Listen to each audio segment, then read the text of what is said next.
St. Paul the Apostle. The month of June, usually we reflect on the person of St. Paul. We are familiar with reflections of St. Paul as an apostle, St. Paul as a missionary and as a writer. Seldomly we think or reflect on St. Paul as a communitarian, as a father and founder of community life, of communion. Thus, the central theme of St. Paul that runs through all his letters is that salvation comes from the death and resurrection of Jesus Christ and not from any human work. Thus, this salvation is born in the society, grows in the society, and lives in the communion of brothers and sisters. And that is why after the death of Christ and after his resurrection, Christ goes on to gather his disciples and gave them authority and mandate to go out and make disciples of the whole world.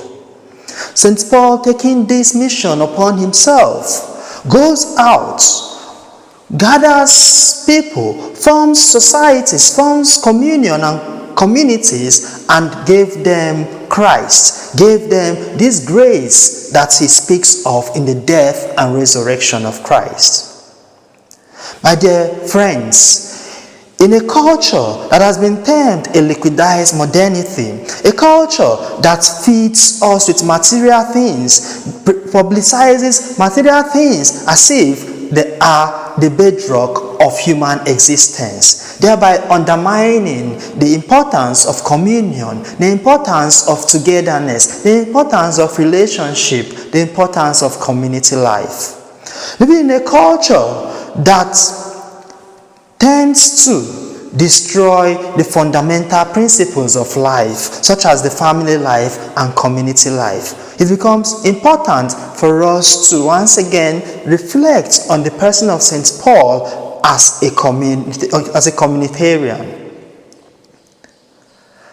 It is said that if you want to go fast, walk alone. If you want to go far, walk together, walk with others. And this was exactly what St. Paul did, and that is why today he is reckoned. During the course of his mission, he involved many people. He worked with many people such as Timothy, Titus, and he created many communities with whom he lived in communion.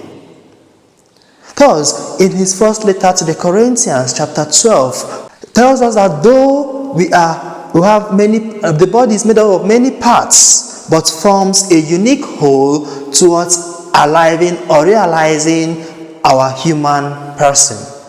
So also when we are born in the family, we come with our uniqueness, and as a family we grow. But today the tendency is that each person strives for his own self, thereby we tend to regress to the state of nature. We are all against one against all, and this is not helping our society. Hence, the reason for the war all over the world, the reason for the fight all over the places. St. Paul tells us that in our communities, we should establish love, as he says in 1 Corinthians chapter 13, that love is the foundation of living together. When we come together in our uniqueness, we put our powers, our strength together, and we are able to create a better society. We are able to create a better world.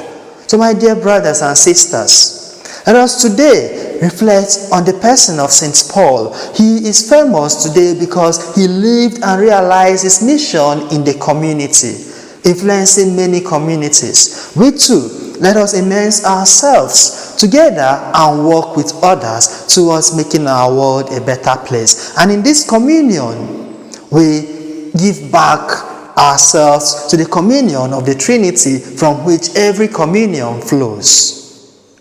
God bless you.